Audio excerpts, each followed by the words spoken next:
The Department of Economics of the University of Dar es Salaam, in collaboration with the Economic Social Research Foundation and the Economic Society of Tanzania, organized a public lecture at the Mwalimu Nyerere campus of the University of Dar es Salaam. The lecture was chaired by Professor Beno Ndulu, the former governor of Bank of Tanzania.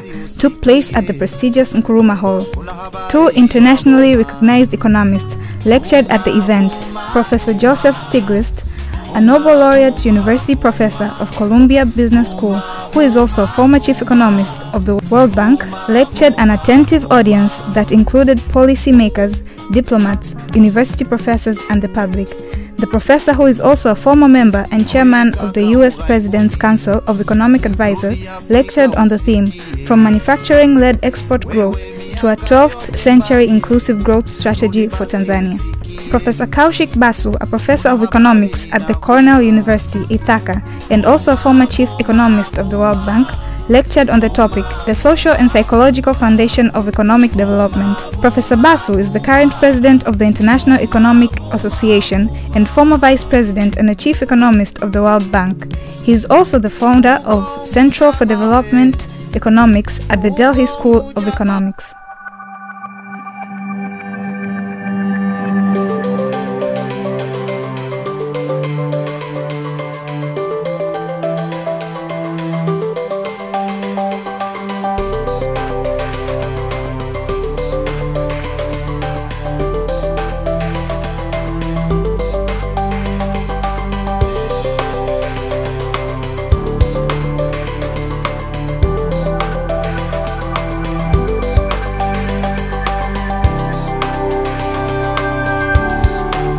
Historically played a very important role in promoting the idea of development as a broader concept, as human development rather than just narrow economic development. And this goes back to the early years, to the 1960s. And I remember growing up in India, the meetings of great leaders, Nehru from India, Julius Nyerere from here, NKURUMAH and others, discussing big ideas first of all of getting a voice to developing countries, emerging economies, giving them their own voice and a collective voice. Thinking in terms of development economics as something which ought to be inclusive. These were ideas that used to be talked about, and in that movement, Tanzania used to play a very important role.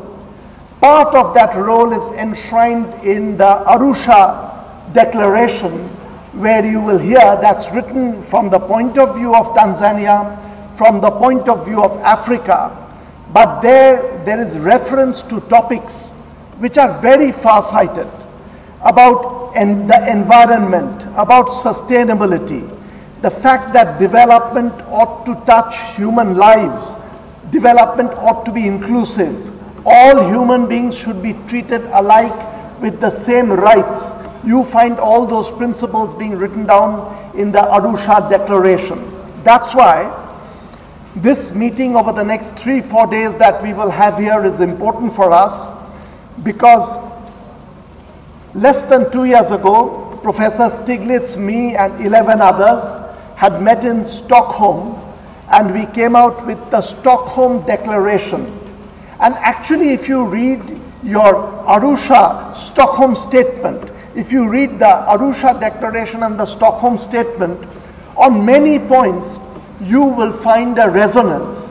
And I think it is time to sort of revive that broader view of economics, and we will be engaged with that with very contemporary policy questions over the next 3 days. But right now I want to step back from that a little bit and talk in terms of some very basic matters of economics which we ought to keep in mind as we try to develop our nations. And I feel for Tanzania, which is taking important steps for human development, these are some broad principles that will be worth keeping in mind. I'm going to organize the lecture around two kinds of interventions. Once again, these are important because there is a lot of effort in Tanzania. for social welfare interventions. When you design social welfare interventions, you are immediately recognizing that one sort of wisdom of mainstream economics is not quite right. Mainstream economics very often makes it out to be that individual rationality and selfishness, coupled with markets being left free, can do the job of development. But that is actually not true. Individual drive is indeed important. The markets do play an important role, and I will emphasize that, so you cannot damage the market endlessly. But over and above that, there are other demands, other kinds of interventions and regulations that play a role, and you have to be attentive to that. I'm breaking up the discussion between two topics. The first one is on interactive rationality.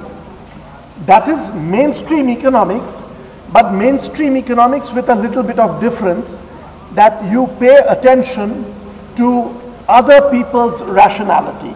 And let me go straight away into a particular problem. Consider a government trying to give benefits to the people. It can be food being distributed to the poor, healthcare being provided for the poor, education being given to the entire population. Very often, when governments intervene with these policies, the policies backfire. What was meant to be delivered to the people, there is corruption and pilferage, and a lot of the benefit does not reach the people. Why might that happen?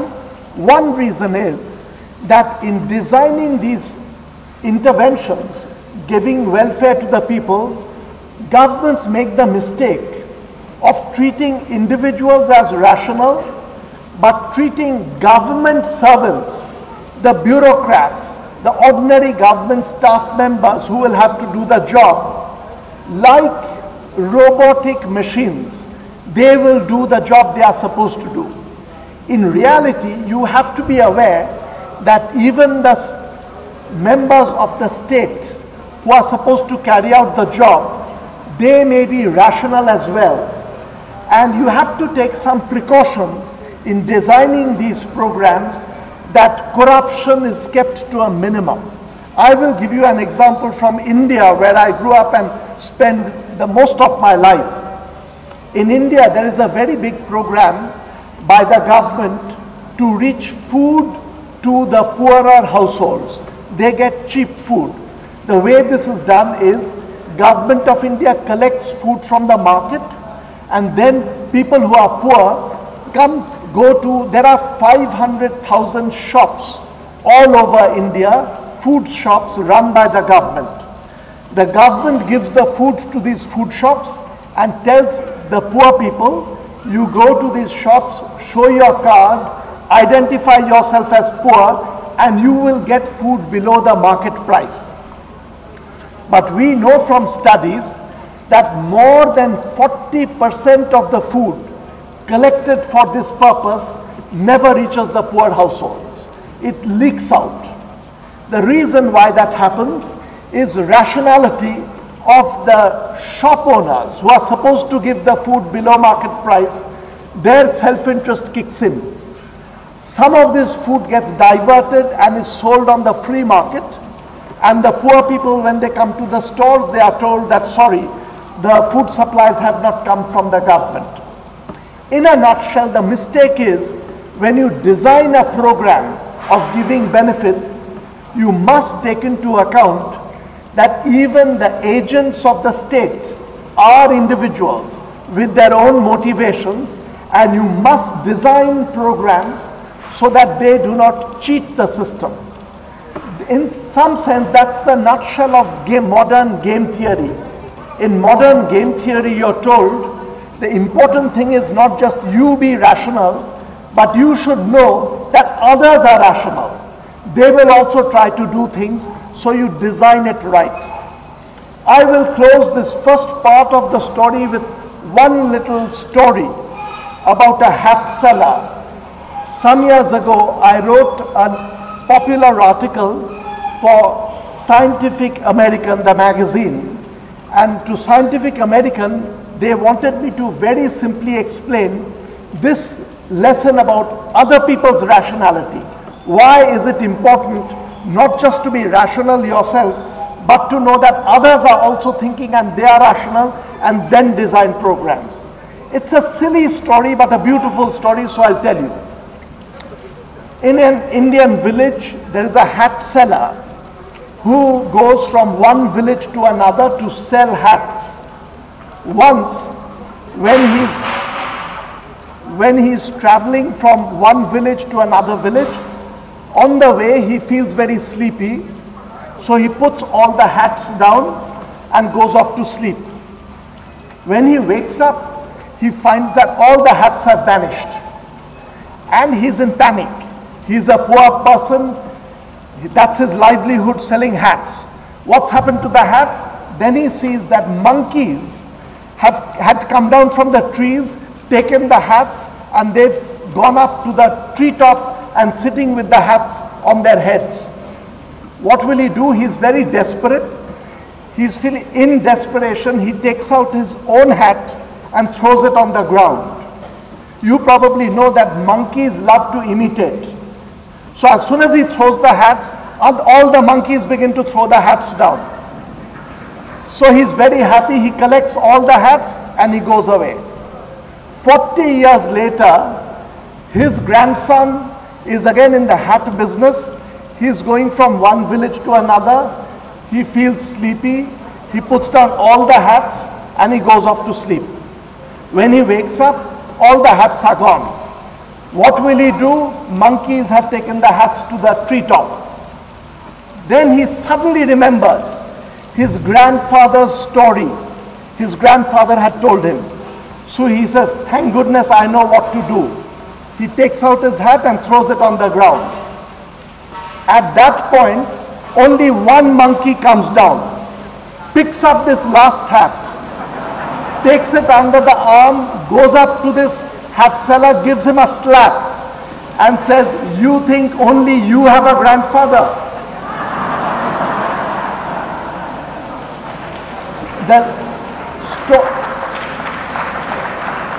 It's a simple story. It's a story about misunderstanding other people's rationality. And if you misunderstand, you design your programs wrong, and the biggest plans can go floundering. And this is, a lot of the mainstream economics gives you this lesson, and I think it's an important lesson that has to be kept in mind. But that's not enough. Human beings are psychological creatures. We are social creatures. We have psychology and society we have to live by, and you have to keep that in mind, that that's what shapes a lot of our thinking. Soon after I joined the World Bank as chief economist, you know, every year the World Bank brings out a World Development Report. The first report that happened after I took charge is called Mind, Society and Behavior. It's a report that was directed by Carla Hoff and Varun Gowri. And it's a marvelous report. You should read it. It's available on the web. It is a reminder that human psychology plays a very important role, and if you don't give enough space to human psychology, treat everyone like a machine, you will again make mistakes in designing policies. You won't take advantage. When this was first proposed in the World Bank, I remember many mainstream economists in the World Bank saying, really, the World Bank should be concerned about economics, not about psychology and sociology. But to me, to do successful economics, you do need a certain amount of psychology, you do need a certain amount of sociology. Moreover, I wanted to remind economists that the private sector, the marketing divisions of big corporations, use psychology all the time, consumer psychology, as to how to take advantage of consumers. So it's important for the people who work in development also to take in a little bit of psychology in developing programs. Let me begin with one picture from the World Development Report. This is actually an amazing graph. If I can point, I need to point to something. I don't know if you can see, one square is marked with an A, one is marked with a B. Can you see the A and the B? The A is very difficult to, and let me see if my pointing my finger will work.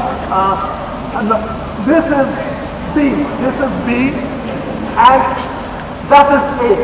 B and A. Just look at those. The A square and the B square, the A square is much darker than the B square. But believe me, they are exactly identical. Your eyes pick up the surrounding area and begin to interpret the shades. And I can't do it just now, but if you cover up the surrounding area and just look at that square, the A and the B are identical. But your mind will not allow you to interpret that, because we do take in information from the surrounding colors and shades, and so one B looks much lighter than A, but they are absolutely identical, and it's difficult to take that in. The World Development Report gives this as an example of the human mind. The most rational minds also do get deluded. There are examples galore where you will get contradictions with mainstream economics by using a little bit of psychology. I'll give you another example. This one is about whether you are going to donate your body parts in the event of an accident. If you die in an accident, will you donate your body parts or not? The countries with yellow mark have most people not donating their body parts. They would not do that. And the countries in blue have 98%, 97% people who donate their body parts. Two particular countries are of great interest. I've got Germany marked in red over there, where 12% of the German population donates their body parts. Austria right next to it, culturally very similar countries. 99.9% of Austrians donate their body parts in the event of an accident. Is there such a big difference between the Germans and the Austrians? The answer is no. The Germans and the Austrians, the choice to the people are given slightly differently. In Germany, you're told that in the event of an accident, you can donate your body part or not. If you do nothing, we will not take your body part. But if you want to donate, you have to put in a tick mark. In Austria, it's done the other way around. Do you want to donate your body part? If you do nothing, we will take it that you're agreeing. If you don't want to donate, it's a tick you have to put. And that's what makes the difference actually for all these yellow countries and all these blue countries. The default option. Give people the same set of choices, just the tick is interpreted differently, and that can change behavior dramatically in what you do. In development practice, it's just so important that the information be given in the right fashion, that people pick this up in the right way, and in a whole variety of areas when we try to take development interventions to the field, it is just very, very important to know these things about human psychology and try to use them for a good purpose. After all, marketing firms of big companies do use your psychology all the time, but completely for the wrong reason. To either make you take a bigger mortgage, bigger loan, or to buy things that you do not really need. There is this book by George Akerlof and Schiller, which gives you a catalog of different ways in which big corporations take advantage of human psychology. Development practitioners don't do enough of that. Government does not do enough of that. This is a reminder that you can get a lot done from this. Let me just take one more example. This is from a study in Kenya.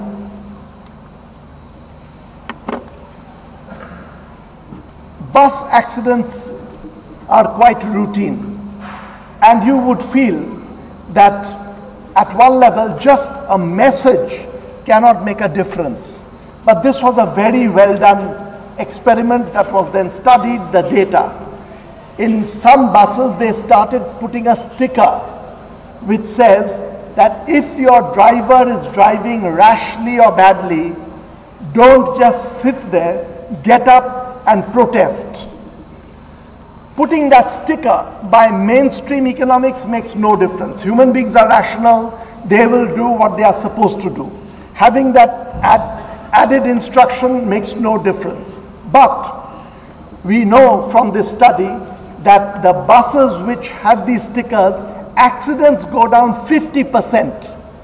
Just the sticker being there and people being told that protest, whether or not that they protest, the driver also gets cautious, and it makes a huge difference to the level, the amount of accidents that are taking place. I just wanted to give you these few experiments, few results on how human psychology makes a difference. I want to finally give you one slightly strange example from very mainstream game theory, but a very easy game theory. This is something that I've been working on now, which is human ability to coordinate with each other. And let me show that to you. This is a game which is called the squares game. This game is very easy. So just try to understand how you play this game. You and another person each of you will have to choose a square. If you choose the same square, you will get $100. And if you choose different squares, you will get nothing. So you have to choose a square and the other person has to choose a square. If you play this game, I've done it in classrooms, choices are all over the place. People choose different squares, they don't know how to coordinate. There is a little bit of coordination does take place. Think a little bit what you would do. I can tell you somehow human beings tend to choose the northeast corner a little bit more. Some more people choose that, but it's all over. Now, I'll make you play the same game with the board being slightly different.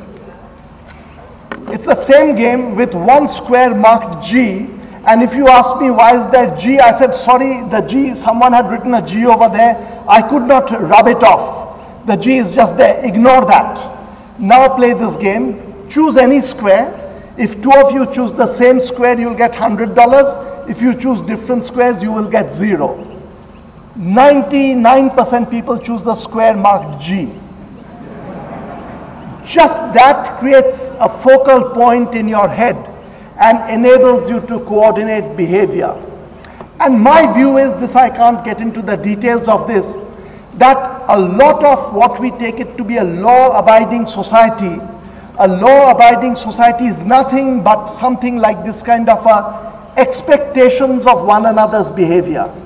The reason why a speed limit law works in the United States, in the US, if there is a new speed limit law, you will generally respect it. And even if you violate it, you won't violate it too much. You expect that if you violate it, the police person will come and catch you. You expect that and the police person expects that if the police person routinely does not catch anyone for driving fast, the police person will not get a promotion in the job, will stagnate. It's everyone's expectation that makes it a law-abiding society. Whereas try a new law in India, everyone will assume that the law will not be imposed. The police will look the other way, people will look the other way, the law does not get imposed.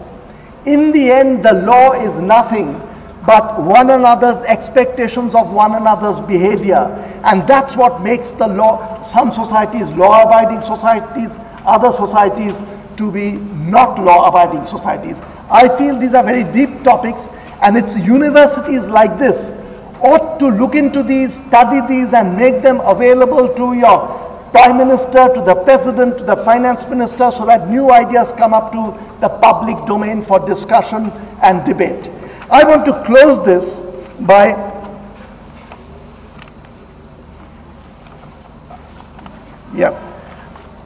I want to close this with a little parable from game theory, with a story, something that I have worked on a long time ago. This is again a very, very simple story, but again tells you that yes, individual rationality, individual drive is important, but altruism, honesty, respect for other people also can play a very, very important role in making for a successful society. And I don't quite know how to develop these traits, but to be aware that these traits of altruism, kindness, compassion, these are important not just as ends in themselves. These are important because they allow society to be more successful. Just to learn that is important, because however, one person writes, they write different numbers, I will assume that the lower number is the honest price and the other person is trying to make money out of the airline. So this is the way I will compensate. I will give both of you the lower number, but with one correction. The person who wrote the lower number will get the lower number plus $2 as reward for honesty. And the person who wrote the higher number will get the lower number minus $2 as penalty for lying. Okay, so one example, if one of them writes 100 and the other writes 90, the person 90 is treated as the true price. The person who wrote 90 will get $92, 90 plus a reward of $2. The person who wrote 100 will get 90 minus 2, $88 is that person will get. Now, if you're rational and mean, you're not just rational, you're mean, you want to make as much money as possible, see how this game will be played. Your first thought may be, why don't I write 100? I'm sure the other person will write 100 and both of us will get $100 each, which is not bad. This was actually something very cheap and useless. We'll get $100. Then if you're ruthlessly rational, one thought will cross your mind. If the other person is writing 100, I can do a little better by writing 99, because then I'll get 99 plus a $2 reward, 101. So I'll pick up one extra dollar. So if I'm ruthlessly rational, instead of writing 100, I'll write 99. So you're feeling very pleased. When it suddenly strikes you, the other person looks quite intelligent and selfish. By now, she must have also calculated the same, and she's going to write 99 as well. If both of us write 99, of course I'll get 99. I won't get 101. When it strikes you, if she's writing 99, why don't I write 98? Then I'll get 98 plus 2, I'll be back to 100. And you feel good, but then it strikes you the other person by now must have done the same reasoning. She's also writing 98. So why don't I write 97? This is called backward induction argument in game theory, very commonly used. And in this game, if both of you are completely rational, there's only one outcome. Both of you will write $2 and you will get $2 each. It's a miserable outcome. It's the outcome which is the consequence of ruthless individual rationality. It's worth reminding ourselves that a lot of societies that have done well historically are societies which have this modicum of mutual respect, trustworthiness. I will not let down another society, another individual. And there are studies that societies, countries that have a high level of trust with one another, I will not cheat the other person, those countries actually have done better economically. And as a closing remark, it is not the case as if trustworthiness and honesty is hardwired into our genes. We human beings are all fundamentally very, very similar. After all of us originate from the same place, from Africa. It's not too long back that our ancestors moved out of Africa. We have the same genetic makeup, all of us. These differences in behavior, there are big differences in societies, are in response to history. If you've had a colonial history, you begin to develop certain traits. But we know that these traits change. Trustworthiness used to be treated as high in a few countries in the world. Now there is very high trustworthiness in Japan and in South Korea. It's just developed in a very short period. If you also look at corruption, we very often treat corruption as an endemic part of society. There is nothing you can do about it.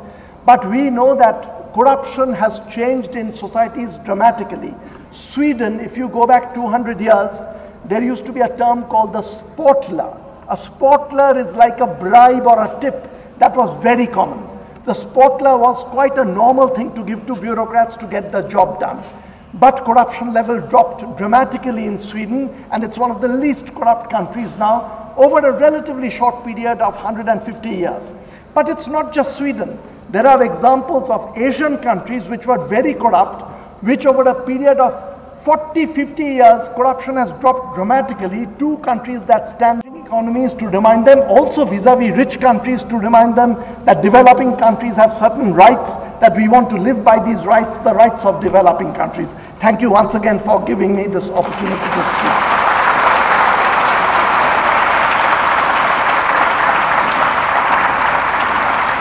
Part of the economy in the period where I was growing up, in the latter half of the 20th century. But now most economies are moving away from that. But manufacturing has shaped our minds that it is very difficult to get policymakers, politicians to understand that a focus on manufacturing is really old-fashioned and out of date. Now, as I say, this is a global problem. We have a president in the United States that's also a little bit focused on the old world. And some of us have been trying to explain to him that that's dangerous. Let me just give you one example.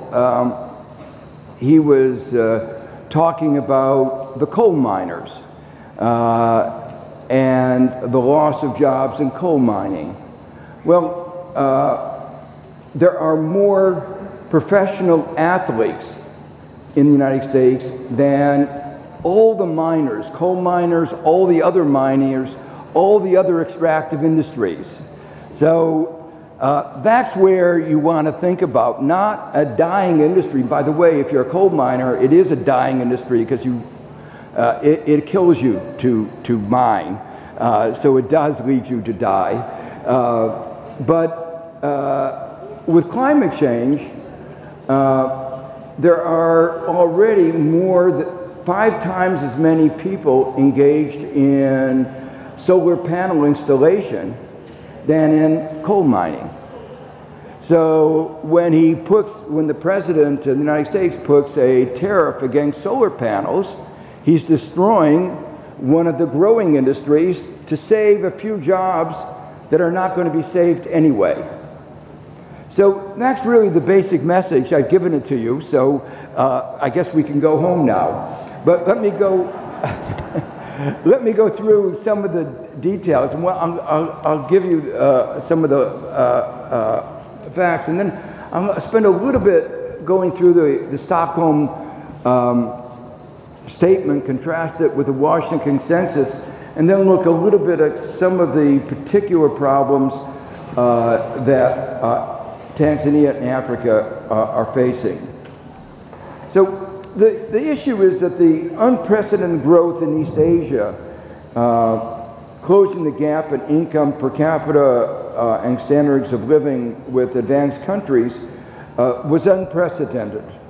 Actually, there's an interesting story on that too. In 1969, Gurner Myrdal, who also got a Nobel Prize, wrote a very influential book called The Asia Drama. And what he said was that Asia would never be able to get out of the poverty in which it had been mired for hundreds, thousands of years. Well, the important point of that was just at the point where Asia was beginning to take off and growth grew at an unprecedented rate. I think one of the important lessons of that is that economists should not make forecasts that are not two-handed forecasts. because it was so clear that he was proven wrong that it's embarrassing. We're celebrating the 50th anniversary of that book next year and trying to explain why he was so wrong. But the point was that the model that worked for East Asia was the export-led manufacturing model. But that model won't work for Africa and for other countries that have not yet made it. The reason that the manufacturing export-led model is not going to work is that manufacturing has been a victim of its own success. There's been a growth in productivity that has been enormous, that has exceeded the growth in productivity. And when you have, the productivity that exceeded the growth in demand. And when that happens, is employment decreases. And so the share of global employment in manufacturing has declined. And it simply, as I'll give you some numbers a little bit later, cannot provide the jobs that are needed for African development. Even with the emerging markets taking a large share of manufacturing jobs, and even with the shift of jobs from China to Africa, new manufacturing jobs will only absorb a fraction of the new entrants in the labor force. But of course, it can have impacts that are disproportionate to the size, as I'll talk about in a few minutes. But just to give you a picture of the numbers, you can see here that just in 15 years, the share of GDP in output has gone down from the world from 19% to 15%. And in a country like the United States, manufacturing now is around 8 or 9%. The problem with in Africa was that some people have described it was prematurely deindustrialized. The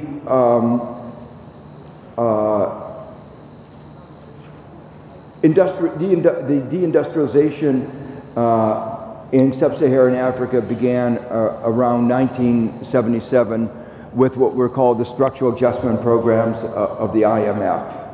And it went in 1977 from about 17% and then declined almost continuously to 10, 11% by 2015. Well, the key implication of this is that Tanzania will have to look for an alternative strategy, and that has to be based on thinking through what led to the success of manufacturing-led growth model and trying to devise a strategy that performs the same essential functions but does that in different ways. Besides, what worked in 1980 won't work 40 years later. So that even if the world, there have been so many changes in the world that one can't just transport models that worked in one country or at one time to another. So let me talk now about some of the new understandings about development. And there are a couple of ideas that I want to emphasize. The first is that what separates developing countries from developed is not just a disparity in resources, but a disparity in knowledge and in institutions. And that's why we say that development requires a structural transformation. The second thing is that these new understandings have led to new strategies from a focus on projects to policies and then institutions, corresponding to the realization not just the importance of physical capital, but of human capital, social capital, and knowledge capital. And a change in our understanding of the role of norms and mindsets, precisely the issues that KAUSHIK emphasized. So let me just go very briefly through some of the key elements, 8 elements of the Stockholm Statement. The first is that GDP growth is not an end in itself. That was a point that I had an international commission that looked at the use of GDP as a measure of welfare, and the big we published a book that says why GDP doesn't add up, why it isn't a good measure of well-being. The second is that development has to be inclusive. And that is going to be a theme of the discussion over the next couple of days. Third is environmental sustainability is a requirement, not an option. The fourth is the need for a balance between market, states, and the community. And fifth is providing macro stability, but this does not just mean balancing budgets or focusing exclusively on inflation. The sixth is that one has to attend to the impact of global technology and inequality. And here, another big issue is how to understand the failures of globalization. Some of you may have I wrote a book a number of years ago after I left the World Bank called Globalization and Its Discontents. In that book I described how globalization was unfair to developing countries. The rules of globalization had been basically structured, dictated by the advanced countries in ways that were unfair to the developing countries. Well, some of you may have heard more recently in the political debates in the United States that America's president has said these global trade agreements and bilateral trade agreements are unfair to the United States. So I asked my students, who do you think is right, me or President Trump? Well, my students, who are at least smart enough to know the right answer to that question, all say, of course, that I'm right. But I had to actually write down why I was right. So there's a little book. This is not a commercial, but called Globalization and Its Discontents Revisited, Anti-Globalization in the Era of Trump. And I try to explain there the many confusions that President Trump has about this particular topics. There are many other topics, but this is just about globalization. We passed a tax bill in December of this year. It's a tax bill that was done in a very undemocratic manner. It was given to the congressmen just a couple hours before they had to vote on it. It's really an embarrassment for democracy to say that's how we operated, but Trump does not really understand democracy. He somehow missed that lesson when he was in school and didn't pay attention to it. One of the consequences of pushing a tax bill, something very complicated, through that quickly is that it is, without a doubt, the worst tax bill passed by almost any country ever. And it will be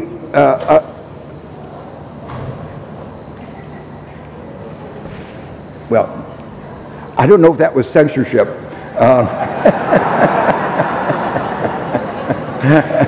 Trump's influence is all the way over here, but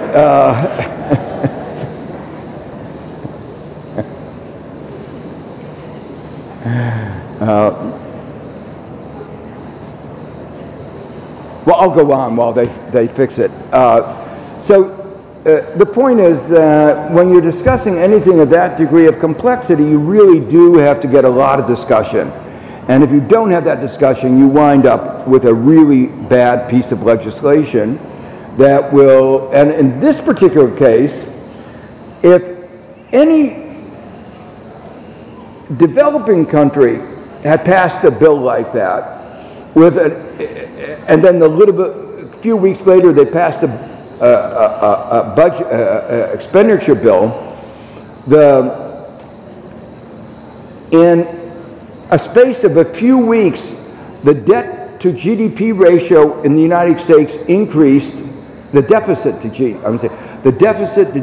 ratio in the United States increased something between 3 and 4%. And if any other country would have done that, the IMF would have cut off funding. It would have been labeled. Well, actually, Christine Lagarde was good, and she did criticize the United States very strongly.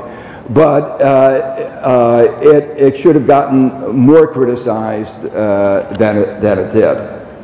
Well, while they're fixing this, let me go on to the next part of my talk. They haven't cut off the microphone yet, so that's, oh, they're back, okay. So what I want to go to, the next part of my talk, is to very quickly deconstruct the success of the manufacturing export-led model. The question is, why was it so successful? Why was it that the countries of East Asia succeeded in growing so rapidly? And the reason is that it simultaneously was able to solve a number of problems, and those included issues like raising revenues, providing employment, and in my mind, one of the most important was learning, because it was a way of transferring knowledge about about modernization, transferring knowledge about how the modern economy functions in a very quick span of time. So the question then is, if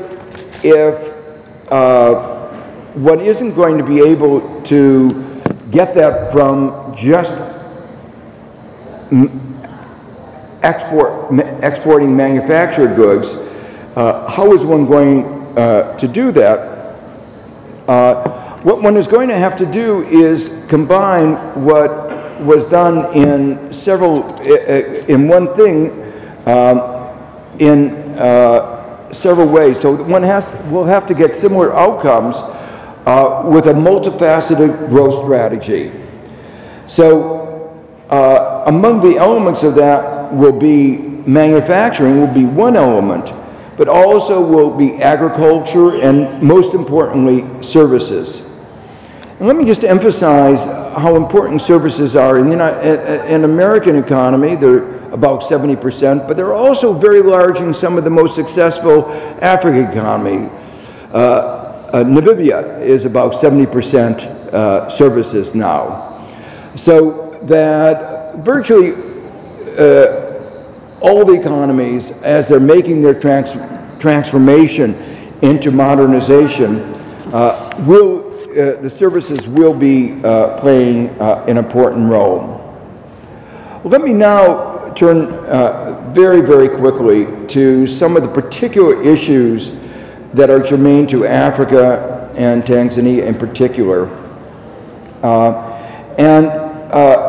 The first is that exports have remained relatively undiversified.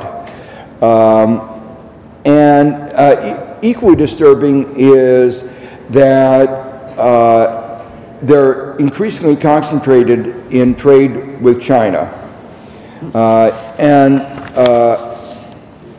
That means obviously that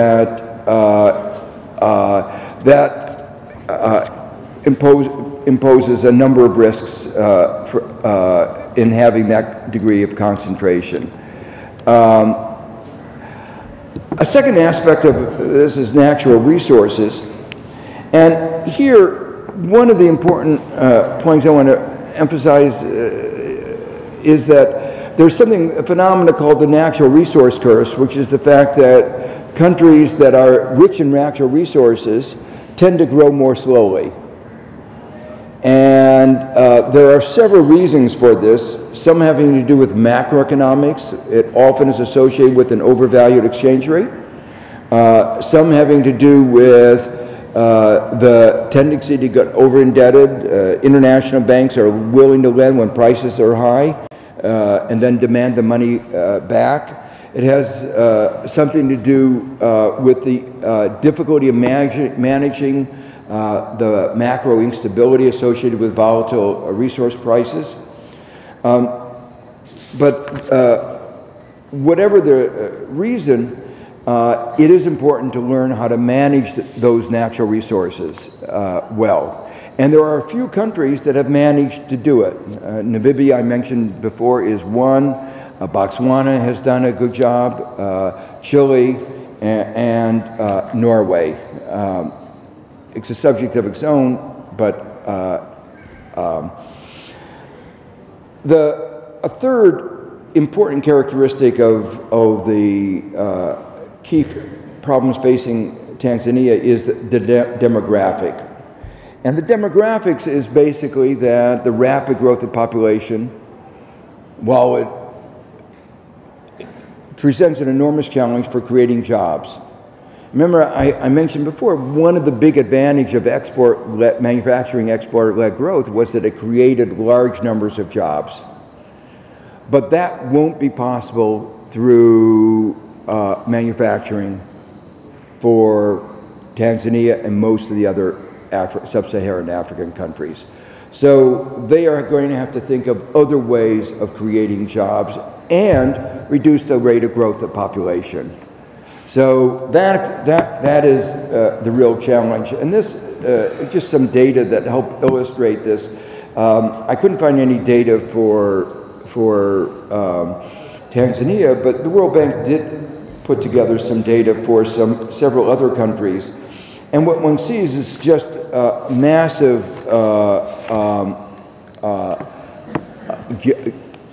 jobs gap, that the shortage of jobs is going to be enormous, and the pace of growth will have to be just very, very beyond what has happened if this is not going to be addressed.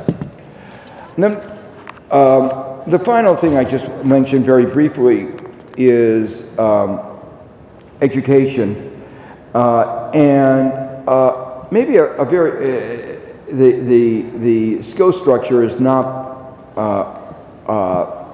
well adapted for modernization. And this chart is actually very instructive because it compares Tanzania today and Thailand in 1975. And basically, the idea is that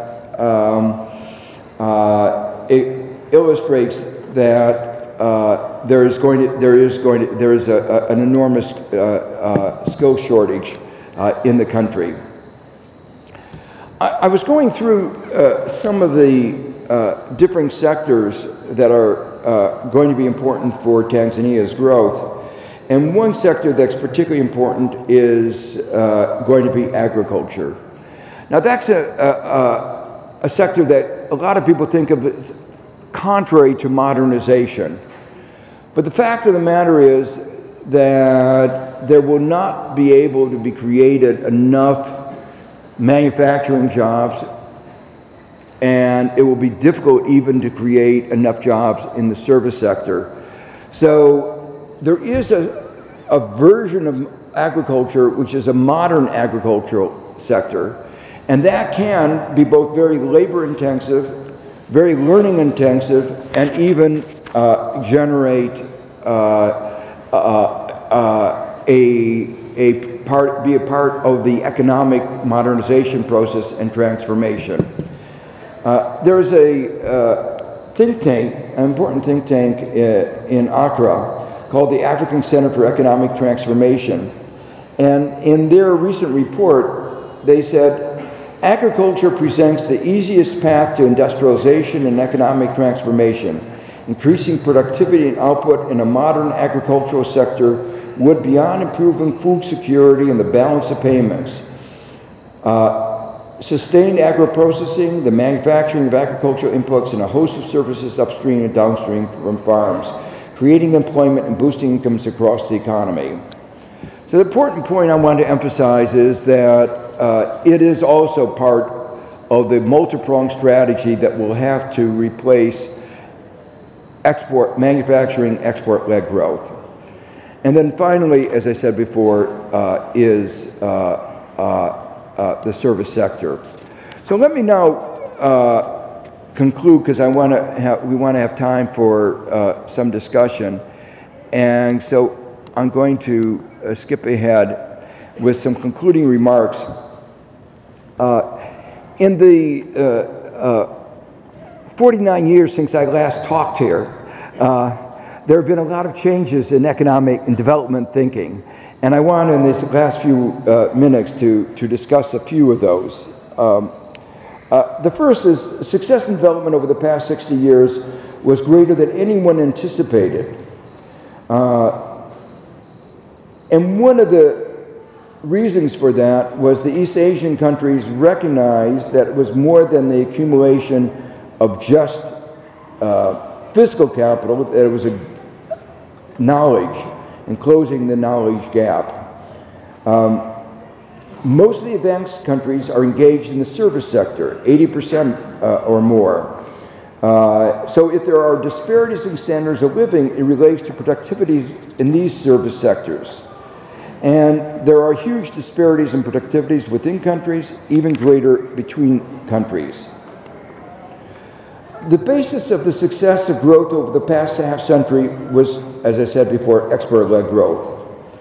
And what I've tried to do is deconstruct what enabled manufacturing to provide this growth spurt. It won't be able to do,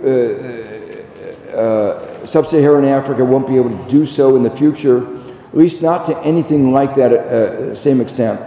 And so there has to be another strategy, and that's the multi-pronged strategy that I described.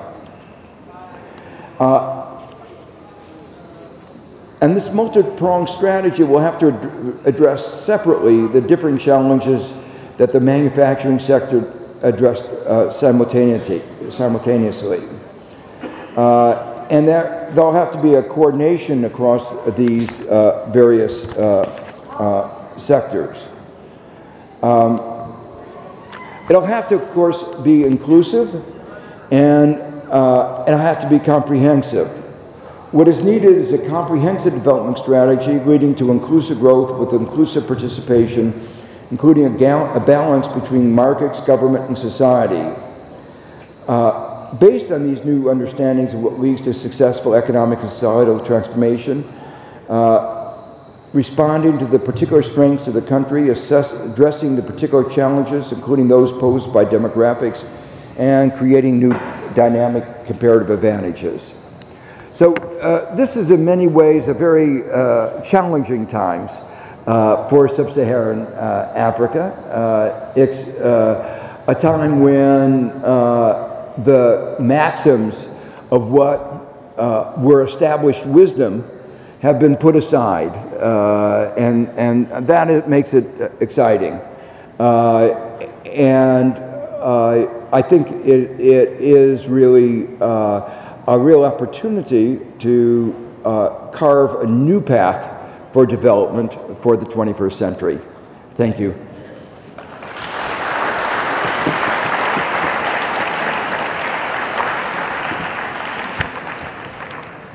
I agree totally that the contexts are different.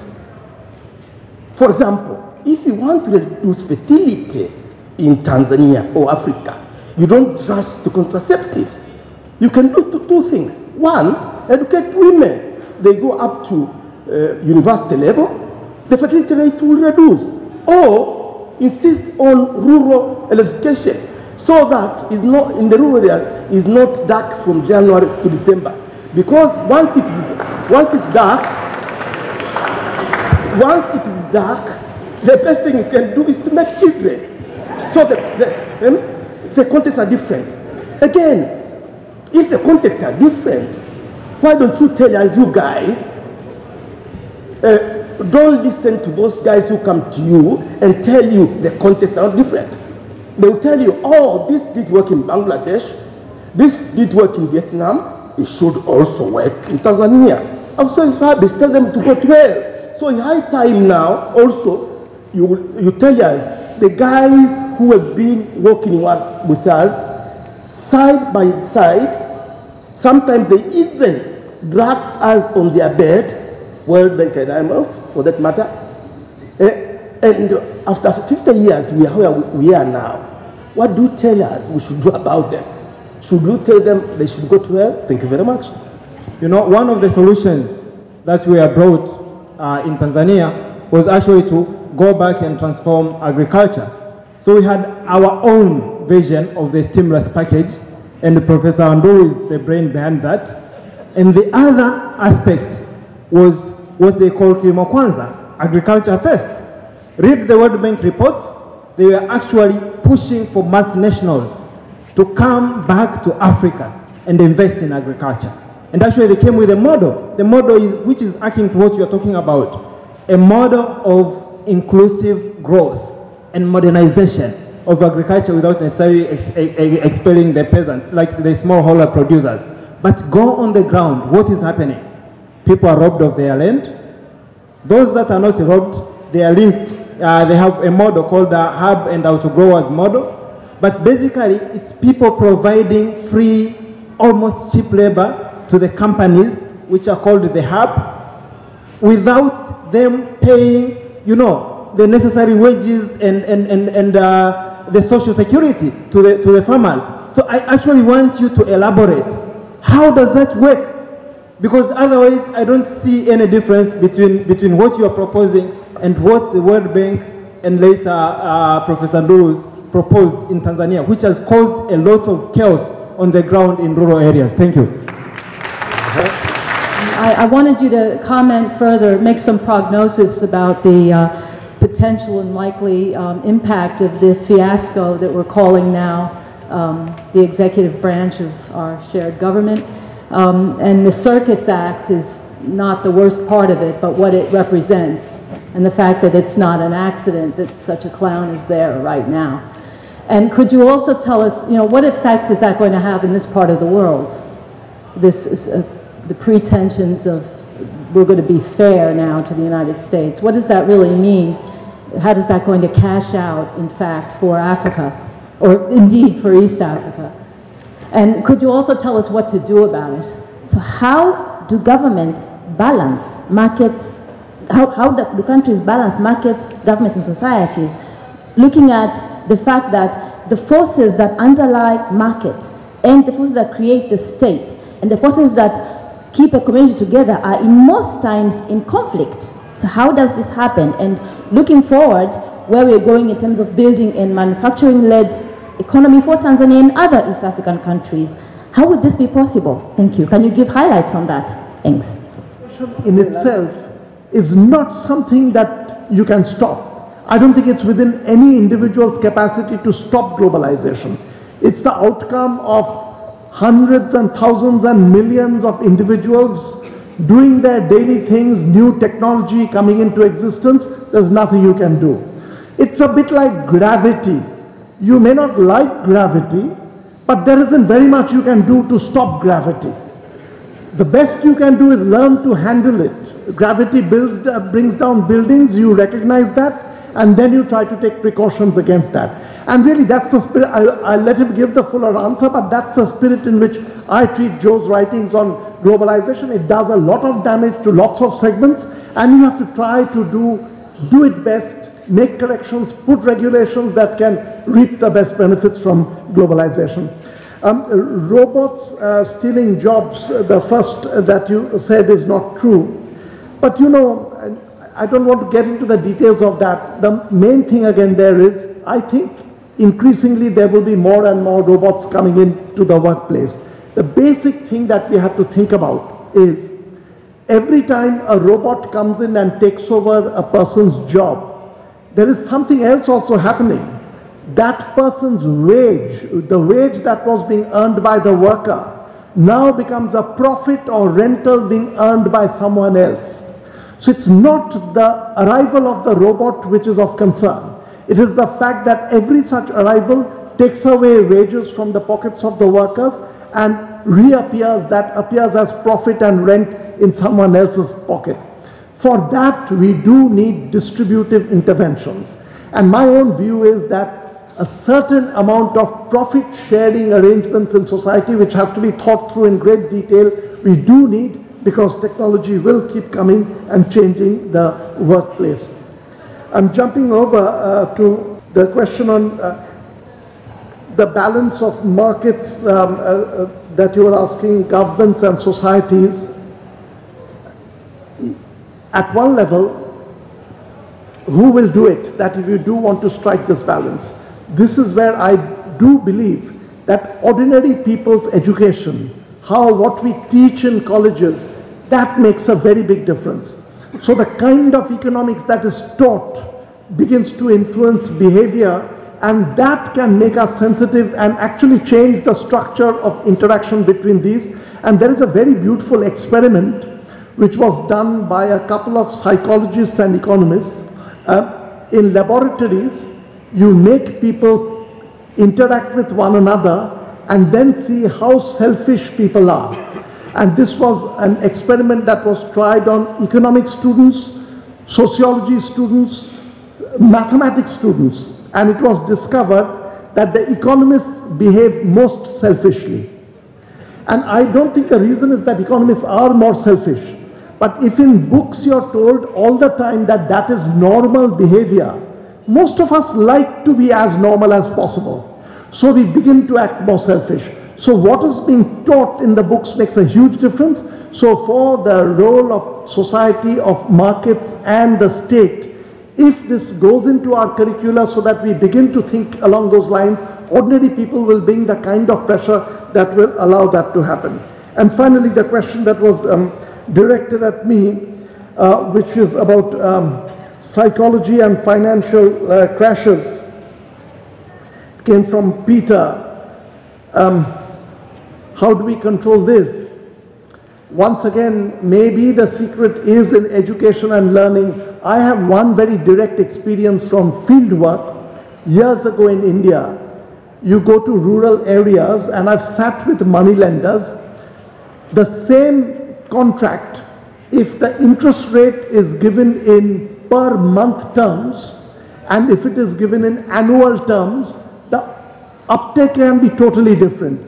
If you charge a farmer an interest rate of 10% per month, compounded, that works out to roughly 230% per annum. How that is stated to the farmer when you're giving the loan makes a huge difference on the uptake. The first lesson of that is actually we do need just plain simple education. Ordinary people to have better understanding of things, but this is a part of life. You know, in the United States we know that after the subprime market crisis, there are firms that have gone around collecting lists of people who can't understand complex contracts. Because next round they are your best business partners, because you can actually give them contracts which they won't follow. So this is a very big global problem. But once again, I think the fact that this is being brought to the table, that we are discussing this, making people aware that just leaving it to market and individual sense is not good enough, hopefully that will make a difference, and difference for a better world.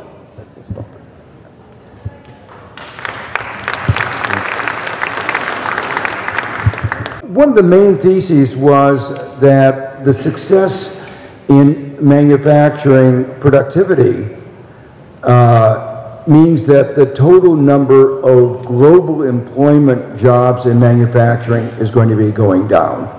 And that's just a fact, that is going to be happening. And robots are accelerating this pace, artificial intelligence, but even before that, these trends were unmistakable. And as Ben pointed out, if all the jobs from China moved to Africa, it's only about 80 million jobs or so. That doesn't make a dent in the increase in labor force in Africa over the coming 25 years. So, you know, there is no way that manufacturing is going to be the solution to Tanzania or Africa's problem. Now, it can be part of it. I don't want to undermine it totally, but it can't be the focal point of discussion. Now, that means that one can't exactly follow the model that East Asia pursued of manufacturing export-led growth. One will have to think about different strategies. But that doesn't mean that there are important lessons that one can learn from East Asia. And one of the things I didn't have time to talk about was one of the things that East Asia was very successful in doing is creating successful financial institutions to provide credit. It was successful in industrial policies. So there were a number of policy initiatives that were undertaken in East Asia. Can't be adapted, it has to be adapted to the circumstances of Tanzania or to other East Asian, other African countries, but they can be, there are lessons to be learned. A third thing I'd mention though is that in the period between, over the last 45 years, there are many other development insights that have come about, things that we didn't really fully understand. For instance, microcredit has been very successful in raising standards of living of those in the agricultural sector in Bangladesh and many other countries. It's been a relatively recent innovation of the last 25, 30 years. It hasn't been, there are some failures. We've learned from those failures. There's a big failure in India. But overall, if you look at many of the countries where it's been very successful, there's certain reasons it was successful. So I think there are things that one can learn from these successes in East Asia and elsewhere that can be applied to Tanzania and other sub-Saharan African countries. Now, when I talked about agriculture being part of the development strategy, what I didn't mean having foreign firms take over the land and exploit the land. That was not what I meant at all. I mean, obviously, all over sub-Saharan Africa, there are examples of that kind of abuse that has occurred. But the agricultural productivity in Africa is much lower than in most of the rest of the world. And that means, and particularly unusual given the labor intensity. So you have very labor intensive agriculture with low output per acre. So the question is why? And what has been found in other places is just changes in agricultural practices can lead to very big increases in output and incomes, because that's incomes that go directly to very large numbers of people. It's very important inclusive economic growth. I mean, going back a little bit in U.S. history, in U.S. in the early 19th century was an agriculture economy, like everywhere in the world. And one of the earliest things that the government did was to establish agricultural extension services and agricultural universities to do research to figure out how to increase productivity and how to, and at a very local level, every county, every district, because the soil is different, one had to have a lot of specific information. And so to take the findings of the university and transmit them back to the local level. And that was an important part of the success of the United States in the 19th century. So there is very large scope today, I think, for increasing productivity in agriculture. And if one did that, that would really increase the living standards for a very large fraction of the population of the country. It succeeds in the employment If some of those are agriculture, are export agriculture, then it also can generate foreign exchange. And if it's modern agriculture, it can also increase learning capacities. So I was trying to articulate the view that I think agriculture has sometimes been undervalued as a part of a development process. And that was really the view that I was sharing from ASSET, the African Center on Economic Transformation. I want to just say, repeat in a way what KAUSHIK said about globalization. Globalization, you know, no country can live autarkic. No country, you know, no country can live on its own. If we were all living on its own, our standards of living would be just extraordinarily low. So the question is all about how do we manage this global interdependence that we have? And there are two parts of that. How do we get better global rules? And given the rules that we have, how do we manage within those rules? And so when I wrote the book Globalization and Discontents, the main point of that was to try to explain how the rules have been written in a way that I thought was very unfair. But I kept saying in the book, it wasn't with globalization itself, it was the way that globalization had been constructed, it had been managed. And that was why I wrote the second book called Making Globalization Work, the purpose of which was to say, well, you know, if I got to make the rules, nobody's asked me to do that, but if I could make the rules, what were some of the changes that I would have made? And I tried to write through some of the things, you know, that book was partly motivated by my wife. She said, you're complaining all the time, but you ought to do something more than just complain. You ought to give us some of the answers. So that was why I wrote that book. And the answer, I think, is that there are ways that we can make globalization fairer to developing countries, to workers in both developed and developing countries. The ways that we can protect the planet from climate change. The world is moving towards that. There's one rogue country right now, but we have to bring that back into the fold. Hopefully we'll be able to do that. But there are the issue is really not that it's a neoliberal agenda to say that you are going to interact. That's not, neoliberalism is a set of economic doctrines about markets working well on their own and the primacy of markets. And the work that I've done has explained why those set of doctrines are just wrong and how you can try to make a better functioning economy and society.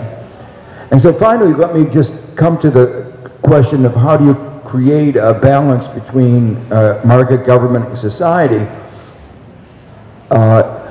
You know, that's a question that will never have an answer. That's a process. And it's part of the learning process. You know, I talked about the importance of learning. We've talked about learning and technology, better technology. There's also learning about how we manage a society, how we manage an economy. And what we've learned, I think, from all the failures of markets alone, that markets alone don't solve the problem. So it was also intellectual research pointed out, you know, academic research, but then experiences also taught us that. And then we started talking about markets and government, and we realized that governments are far more complicated than we thought. We can't just say the government do this, or you know, say the government should do this. It doesn't always do what we tell it to. And what we've trying to learn how to create better governments, an important part of creating a better government is systems of checks and balances. Limiting the authority of every person in the government. One of the reasons why the United States is not collapsed You know, if Trump had more power, we would be in a global disaster. But fortunately, we have our systems of checks and balances, and that has served us and the world well by limiting what he can do. And we have a very strong media. And media have pointed out, you know, Trump has made an average of 5 lies a day. It's impressive, but you know, and it goes on. But our media have provided a very important constraint, and they are part of what I would call the community, civil society, and they have to play a very important part in every society as part of the systems of checks and balances, because markets make mistakes, governments make mistakes, and we need what I call a very complicated system of checks and balances, and in which the community plays an important role. And finally, let me just, you know, the area of research that I did, I've done a lot of work, is the economics of information, the role of imperfect information. In the process of development, one has to get participation, one has to get information about what works, what doesn't work, what the specificities of every particular place and every particular locality. So without participation of the community, you are likely to get less well-balanced, well-developed economic development strategies than you will with more participation of the community.